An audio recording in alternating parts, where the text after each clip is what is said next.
नमस्कार, आप देख रहे हैं headline36.com और मैं हूं आपके साथ शिव शंकर सारथी। हॉट टॉपिक के सेगमेंट को लेकर स्थानीय छालीवुड के कलाकारों और अस्पतालों की जब हम बात कर रहे हैं, तब रायगढ़ में उन दो कलाकारों की बात भी की जाए कर लेते हैं जिन्होंने दिन दहाड़े पिस्टल की नोक पर आधा दर्जन राउंड फायर करने के बाद एक आदमी को मारकर और एक आदमी को घायल करने के बाद लगभग 13 लाख रुपयों की लूट को अंजाम दे दिया है। स्थानीय छालीवुड के कलाकारों और अस्पतालों की जब हम बात कर रहे हैं, तब रायगढ़ में उन दो कलाकारों की बात भी की जाए कर लेते हैं जिन्होंने दिन दहाड़े पिस्टल की नोक पर आधा दर्जन राउंड फायर करने के बाद एक आदमी को मारकर और एक आदमी को घायल करने के बाद लगभग 13 लाख रुपयों की लूट को अंजाम दे दिया है। रायगढ़ में इस लूट की घटना से पहले बलौदा बाजार में भारतीय जनता पार्टी के एक कार्यकर्ता की हत्या हो गई और इसी तरह राजधानी के रामकुंड इलाके में एक भाजपा कार्यकर्ता के साथ चाकूबाजी हो गई। मर्डर और चाकूबाजी की घटना के बाद भारतीय जनता पार्टी के नेता आग बबूला थे, लेकिन रायगढ़ में हुई दिन दहाड़े लूट के बाद भारतीय जनता पार्टी के कार्यकर्ताओं को नेताओं को यह लगने लगा कि छत्तीसगढ़ तो अब जुर्मगढ़ या अपराध का गढ़ बन गया है।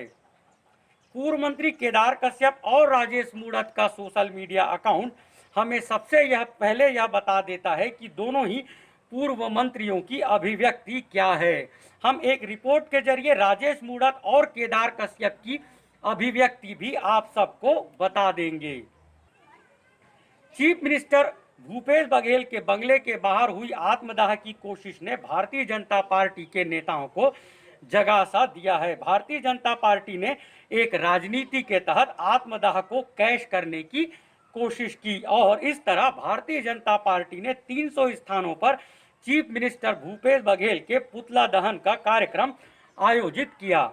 डोंगरगढ़ में भारतीय जनता पार्टी के कार्यकर्ता प्रिंस कक्कड़ ने चीफ मिनिस्टर भूपेश बघेल की फोटो लगाई पुतलों पर और उसे चप्पल से पिटवा दिया। भारतीय जनता पार्टी ने तरह तरह के तकनीकों के साथ चीफ मिनिस्टर भूपेश बघेल का पुतला जलाया। कुछ पुतले चड्डी बनियान में भी नजर आए। यह चड्डी बनियान डॉलर कंपनी का था या रूपा का, यह तो हमें नहीं पता, लेकिन छत्तीसगढ़ की पुलिस देसी तकनीकों से ही पुतला दहन के कार्यक्रम को विफल करने का प्रयास करती रही। इस प्रयास के दौरान छत्तीसगढ़ पुलिस ने सीमा नहीं लांघी छत्तीसगढ़ पुलिस ने। इस बारे में छत्तीसगढ़ पुलिस हमारा आभार स्वीकार कर ले गांधीगिरी के लिए। नक्सल प्रभावित छत्तीसगढ़ में इसी दौरान एक नक्सल घटना भी हो गई। भारतीय जनता पार्टी के प्रवक्ता ने नक्सल घटना को लेकर राज्य के गृह मंत्री पर सीधा निशाना साध दिया, हमला बोल दिया। राज्य में हुई नक्सल घटना को लेकर भाजपा के प्रवक्ता गौरी शंकर श्रीवास ने राज्य के गृह मंत्री ताम्रध्वज साहू को निशाने पर ले लिया। तो दूसरी ओर रायगढ़ में कांग्रेस की सरकार को निशाने पर लिया रायगढ़ की सांसद गोमती साय ने भारतीय जनता पार्टी के कार्यकर्ताओं पर हो रही लगातार एफआईआर के मद्देनजर कहा, शेरनी अभी जिंदा है। सांसद गोमती साय ने कहा, शेरनी अभी जिंदा है। उनके उस बयान के आसपास ही हाथियों का एक दल सांसद महोदया के घर धमा चौकड़ी मचाकर निकल गया। प्रधानमंत्री नरेंद्र मोदी ने भारत एक बड़ा निर्यातक देश बनेगा यह कह दिया है। इस बयान के बाद हमने राज्य के सामाजिक कार्यकर्ता आलोक शुक्ला का एक इंटरव्यू किया था। headline36.com को दिए इंटरव्यू में आलोक शुक्ला ने हमें यह बताया कि यदि यही हालात रहे तब मानव और हाथी का द्वंद्व जब बढ़ेगा तो इसे संभाला नहीं जा सकेगा। हाथियों की तरह नक्सली भी इसके पहले मंत्री रहे विक्रम उसेंडी और लता उसेंडी के घरों पर उत्पात मचा। पुलिस, डॉक्टर के साथ ही नेताओं को भी स्वर्ग भेजने में लगा हुआ है कोविड-19। नक्सलियों और हाथियों की तरह ही कोविड-19 भी भेदभाव या उत्पात मचाने में चेहरा नहीं देखता है। जहां हाथी और नक्सली कोई भेदभाव नहीं करते, उसी तरीके से छत्तीसगढ़ भाजपा के आईटी सेल में रहे देवेंद्र गुप्ता भी किसी के साथ भेदभाव नहीं करते हैं। उन्होंने हाल के दिनों में ही एक चिट्ठी को वायरल किया है।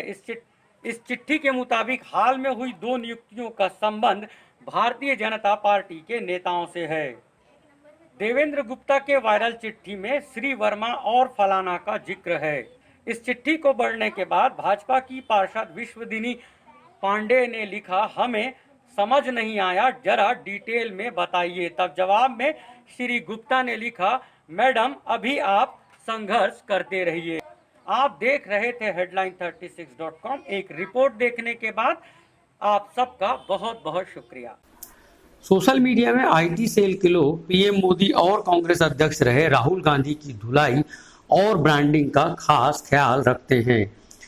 नीमू लद्दाख दौरे के बाद पीएम मोदी की धुलाई करते समय उनकी परछाई में गधा बना दिया गया। साथ चल रहे सेना के 2 जवानों की परछाई में शेर बनाया गया। पीएम मोदी लंबे भाषण के बाद गलवान घाटी पर हुए सेना के घायल जवानों को देखने भी गए। पीआईबी द्वारा जारी स्टिल फोटोज ने आलोचना की वजह दे दी। पीएम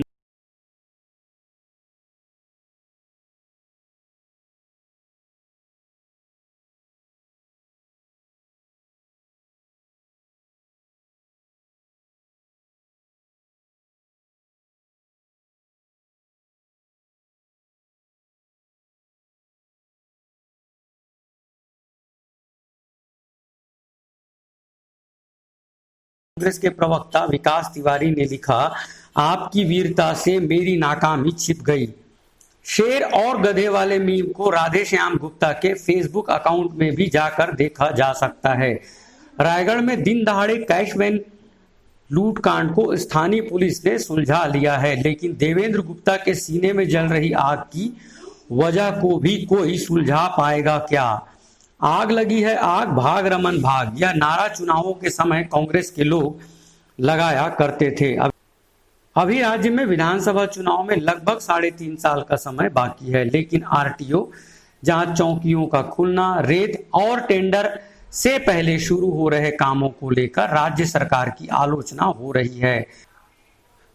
15 सितंबर तक एनजीटी के नियमानुसार रेत घाट बंद होने चाहिए, लेकिन शांत छत्तीसगढ़ में राजनेताओं, खनिज विभाग के अधिकारियों और पुलिस के लोगों ने मिलकर रेत माफिया बना दिया है। इस रेत माफिया के लोगों ने युवा आदिवासी नेता को बेदम पीट दिया। बेदम पिट गए नेताजी से मिलने वन मंत्री रहे महेश गागड़ा भी मिलने पहुंचे धमतरी। उनके वन मंत्री के दौरान ही खबरें सागौन लकड़ी के तस्करी की भी आती रही थी। खबरें लगातार मौतों की भी आती हैं। यदि पूर्व मंत्री जी आम स्थानीय आदिवासियों से भी मेलजोल रखेंगे तो अगला चुनाव जीतने में उन्हें आसानी हो सकती है।